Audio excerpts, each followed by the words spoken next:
Praise the Lord. கர்த்தருடைய பரிசுத்த நாமம் மகிமைப்படுவதாக. இன்றைய தியானம் சங்கீதம் 101 104 வரை. இந்த நாள் தியானத்திற்கான தலைப்பு நம் வயதை புதுப்பிக்கும் தேவன். இந்த உலகத்தில் மக்கள் அநேக காரியங்களை மாற்றிக்கொண்டே இருப்பார்கள். நிறைய பேர் அவர்களுக்கு பெற்றோர் வைத்த பெயர்களை கூட மாற்றி விடுவார்கள். ஆனால் யாராவது உங்களை பார்த்து சொல்லியிருக்காங்களா, நான் என்னுடைய வயதை மாற்றிவிட்டேன் என்று? யாராலையுமே அவங்களுடைய வயதை மாற்றவே முடியாது.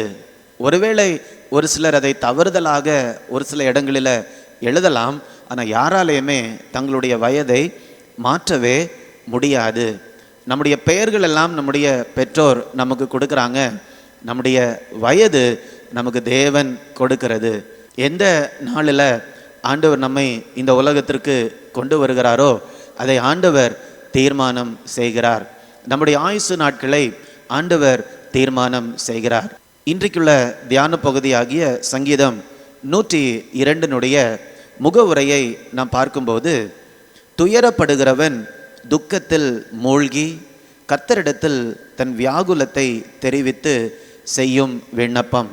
இந்த சங்கீதத்தை பார்க்கும்போது சங்கீதக்காரன் மிகவும் துக்கமான ஒரு நேரத்தில் இதை எழுதியிருக்கிறார். அவருடைய துக்கத்திற்கு நிறைய காரணங்கள் இருக்கலாம். ஆனால் ஒரு முக்கியமான காரணம் அவர் இந்த அதிகாரத்தில் நமக்கு சொல்கிறது என்னவென்றால், அவருடைய வயதை குறித்த ஒரு கவலை, அவருடைய நாட்களை குறித்த ஒரு கவலை. 3ஆம் வசனத்தில் சொல்லுகிறார், என் நாட்கள் புகையை போல் ஒளிந்தது. ஒரு புகை எப்படி சீக்கிரமாக ஒளிந்து போகும், அப்படி இருக்கிறது மாதிரி இருக்கும், கடந்து போய்விடும். அவர் சொல்லுகிறார், என் நாட்கள் புகையை போல் ஒளிந்தது. அப்போ நாட்கள் இப்படி கடந்து போனதுனால அவருக்குள்ளால பயங்கரமான ஒரு துக்கம். அந்த துக்கம் எவ்வளவு ஆழமாக இருந்ததென்றால், 4ஆம் வசனம், என் போஜனத்தை புசிக்க மறந்தேன். சாப்பிடக்கூட மறந்து போகிறார். ரொம்ப ஆழமான ஒரு துக்கத்தில் இருக்கும்போது சாப்பாடு கூட நம்ம என்ன பண்ணிடுவோம், மறந்து போய் விடுவோம். எல்லாரும் சொல்லுவாங்க சாப்பிடுங்க சாப்பிடுங்க, ஆனால் நம்ம சொல்லுவோம் இல்லை இன்னைக்கு வேண்டாம், பிறகு சாப்பிட்றேன். அப்போ சங்கீதக்காரனுடைய வாழ்க்கையில் அவருடைய போஜனத்தை புசிக்க மறந்திருக்கிறார். 6ஆம் வசனத்தில், வனாந்திர நாரைக்கு ஒப்பானேன். வனாந்திரத்தில் இருக்கக்கூடிய ஒரு நாரையை போல நான் காணப்படுகிறேன். அது மாத்திரமல்ல, பாழான இடங்களில் தங்கும் ஆந்தையை போலானேன். பாழான இடங்களில் இந்த ஆந்தைகள் சுற்றி கொண்டிருக்கும், அதை போல என்னுடைய வாழ்க்கை மாறிவிட்டது என்று சொல்லுகிறார். 7ஆம் வசனத்தில், நான் நித்திரை இல்லாமல் வீட்டின் மேல் தனித்திருக்கும் குருவியை போல இருக்கிறேன். இங்கே குருவி, ஒரு சில குருவிகள் தூங்காம ஒரு சில இடங்களில் அப்படியே தனிமையாக சுற்றி கொண்டிருக்கும். அதே மாதிரி என்னுடைய வாழ்க்கை மாறிவிட்டது. இப்போ இதற்கு காரணம் என்ன என்று ஏற்கனவே அவர் சொல்லியிருக்கிறார். அவருடைய நாட்கள் ஒரு புகையை போல கடந்து விட்டது. திரும்பவுமாக அந்த காரியத்தை அவர் சொல்லுகிறார். 11ஆம் வசனத்தில், என் நாட்கள் சாய்ந்து போகிற நிழலை போல் இருக்கிறது, புல்லை போல் உலர்ந்து போகிறேன். இப்போ மனுஷனுடைய நாட்கள் எப்படி இருக்கும் என்று அடுத்த அதிகாரத்தில் கூட நாம் பார்க்கிறோம். மனுஷனுடைய நாட்கள் புல்லுக்கு ஒப்பா இருக்கிறது, வெளியின் புஷ்பத்தை போல் பூக்கிறான், காற்று அதன் மேல் வீசின உடனே அது இல்லாமல் போயிட்டு அது இருந்த இடமும் இனி அதை அறியாது. ஆனால் இந்த 102ஆம் சங்கீதத்தில் சங்கீதக்காரன் அதை ரொம்ப ஆழமாக அவர் உணர்கிறார். என் நாட்கள் சாய்ந்து போகிற நிழலை போல் இருக்கிறது, புல்லை போல் உலர்ந்து போகிறேன் என்று சொல்லி மிகவும் அவர் பாரமாக இருக்கிறார். இப்போ ஆண்டவரை பார்த்து ஜெபிக்கிறார், ஆண்டவரே என்னுடைய நாட்களை நீங்கள் குறுகி போக பண்ணிவிட்டீங்களே என்று கூட அவர் கேட்கிறார். அவருக்கு ஒரே ஒரு விசுவாசம் இருந்தது. என்ன விசுவாசம் என்றால், 27ஆம் வசனத்தில் நாம் பார்க்கும்போது, நீரோ மாறாதவராய் இருக்கிறீர், உம்முடைய ஆண்டுகள் முடிந்து போவதில்லை. இப்போ அவர் ஆண்டவர் நித்தியமான தேவன் என்பதை அவர் அறிந்திருக்கிறார். ஆனால் அவருடைய வாழ்க்கை எப்படி அழிந்து போய் கொண்டிருக்கிறது, கடந்து போய் கொண்டிருக்கிறது என்பதையும் அவர் அறிந்திருக்கிறார். அதனால் இந்த இடத்துல அவர் ஜெபிக்கிறார் ஆண்டவரை பார்த்து. 16ஆம் வசனம், அல்லது ஜெபம் எவ்வளவு வல்லமை உள்ளது என்பதை அவர் நினைவு கூறுகிறார். திக்கற்றவர்களுடைய ஜெபத்தை அலட்சியம் பண்ணாமல், ஆண்டவரே என்னுடைய நாட்களுக்காக, என்னுடைய நாட்களை நான் வீணடித்து விட்டேன் என்று நான் உங்ககிட்ட போராடி கொண்டு இருக்கிறேன். ஆனால் நீங்கள் திக்கற்றவர்களுடைய ஜெபத்தை அலட்சியம் பண்ணாத தேவன் என்று அவர் சொல்லுகிறார். இதை சொல்லிட்டு அவருக்கு ஜெபத்தின் மேலே ஒரு நம்பிக்கை வருகிறது. நான் ஜெபிக்கும் போது ஆண்டவர் கேட்பார் என்ற நம்பிக்கை வரும்போது ஒரு காரியத்திற்காக ஜெபிக்கிறார். 24ஆம் வசனம் நம்ம அதை கவனிக்கலாம் எல்லாரும். அப்பொழுது நான், என் தேவனே பாதி வயதில் என்னை எடுத்துக்கொள்ளாதேயும். அவர் என்ன சொல்கிறார்? ஆண்டவரே பாதி வயதில் என்னை எடுத்துக்கொள்ளாதிரும்.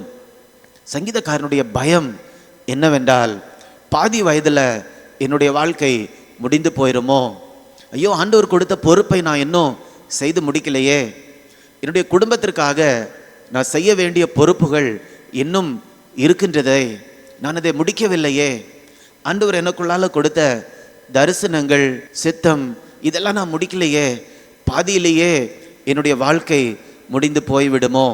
இதுதான் இவருடைய பயமாக இருந்தது. அந்த பயத்தை தான் அவர் ஆண்டவரிடத்துல சொல்லுகிறார். என் தேவனே பாதி வயதில் என்னை எடுத்துக்கொள்ளாதேயும். ஸோ இந்த நேரத்தில் அவர் தன்னுடைய வாழ்க்கையில் எவ்வளவாக நான் நாட்களை இழந்திருக்கிறேன், வருஷங்களை இழந்திருக்கிறேன், இன்னும் நான் செய்ய வேண்டிய வேலைகள் எல்லாம் முழுமை பெறவில்லையே, அல்லது என்னுடைய வாழ்க்கை பூரணப்படவில்லையே, ஆனால் என் வாழ்க்கை இப்படி போய்கொண்டு இருக்கிறதே என்று சொல்லி அவர் அதை ஜெபிக்கிறார், பயப்படுகிறார். வெளிப்படுத்தின விசேஷத்தில் கூட 3ஆம் அதிகாரம் 2ஆம் வசனத்தினுடைய பின்பகுதி இவ்வாறு சொல்லுகிறது.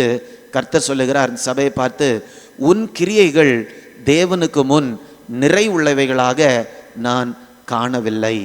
இந்த வார்த்தை நம்மோடு பேசுவதற்கு இடம் கொடுக்கலாம். நம்முடைய வாழ்க்கை பூரணமானதாக மாறிக்கொண்டிருக்கிறதா, அல்லது ஆங்காங்கே இடைவெளிகள் காணப்படுகிறதா?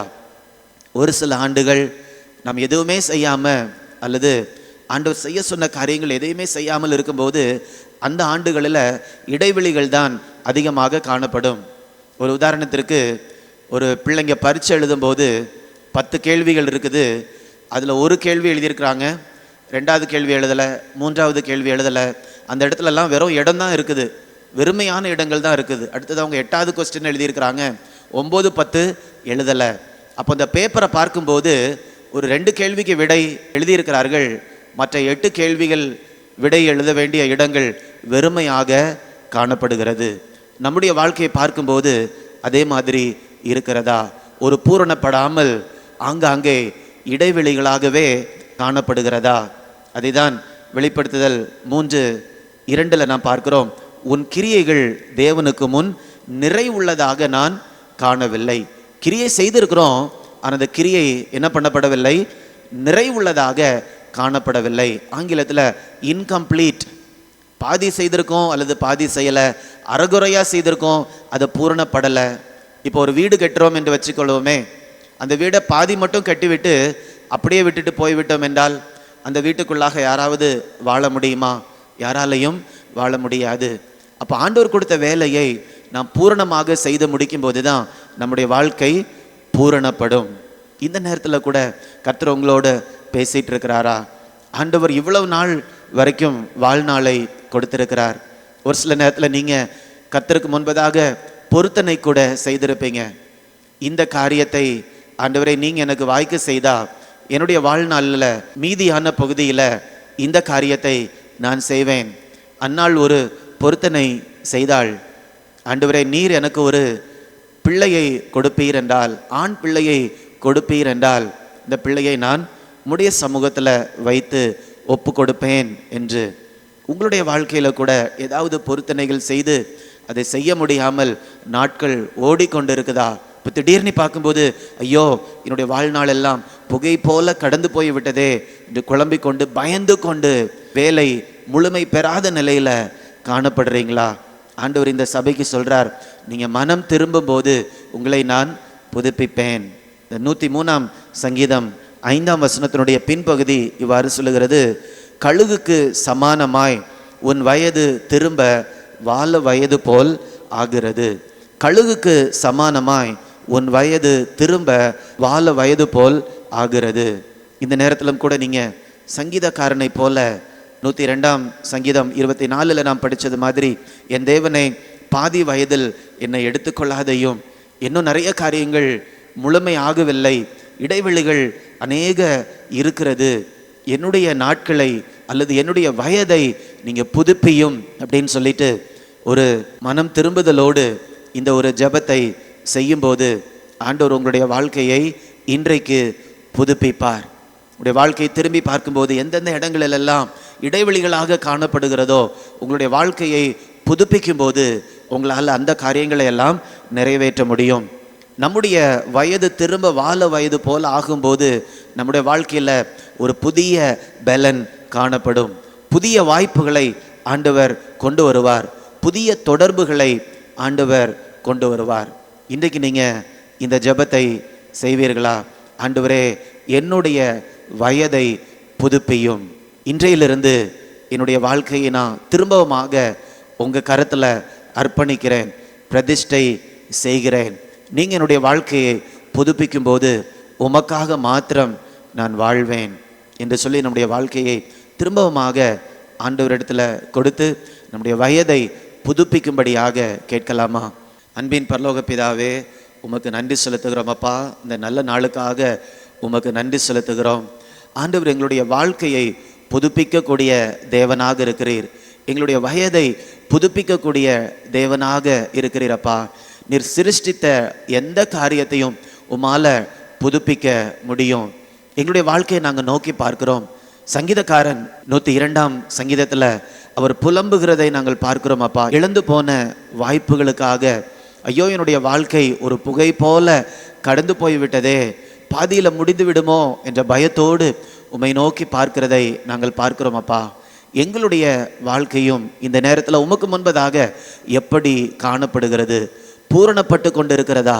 ஒரு நிறைவுள்ளதாக காணப்படுகிறதா? அல்லது ஆங்காங்கே இடைவெளிகள் தெரிகிறதா என்று நாங்கள் ஆராய்ந்து பார்க்கிறோம் தகப்பனே. எங்கள் ஒவ்வொருவருடைய வாழ்க்கையை ஆண்டவர் இந்த நேரத்தில் புதுப்பிக்கும்படியாய் ஜெபிக்கிறேன் தகப்பனே. நாங்கள் இழந்த நன்மைகள், நாங்கள் இழந்த பலன், இழந்த வாய்ப்புகள், இழந்த தொடர்புகள், இழந்த தரிசனங்கள் எல்லாவற்றையும் திரும்பவுமாக ஆண்டவர் எங்களுடைய வாழ்க்கையில் புதுப்பிக்கும்படியாய் ஜெபிக்கிறேன் தகப்பனே. எங்களுடைய வயது திரும்ப வால வயது போல் ஆகிறது. கழுகுகளைப் போல ஆண்டவரே திரும்பவுமாக எங்களுடைய வாழ்க்கையில் பலன் கொண்டு உடைய சித்தத்தை பூரணமாக நிறைவேற்றி முடிக்க ஆண்டவர் கிருபை தரும்படியாய் ஜெபிக்கிறேன் தகப்பனே. எங்களை ஒவ்வொருவருக்கும் ஆண்டவர் அந்த கிருபையை தரும்படியாய் ஜெபிக்கிறேன். மீட்பர் இயேசுவின் மூலம் கேட்கிறேன் நல்ல பிதாவே. ஆமேன், ஆமேன். God bless you. God bless you.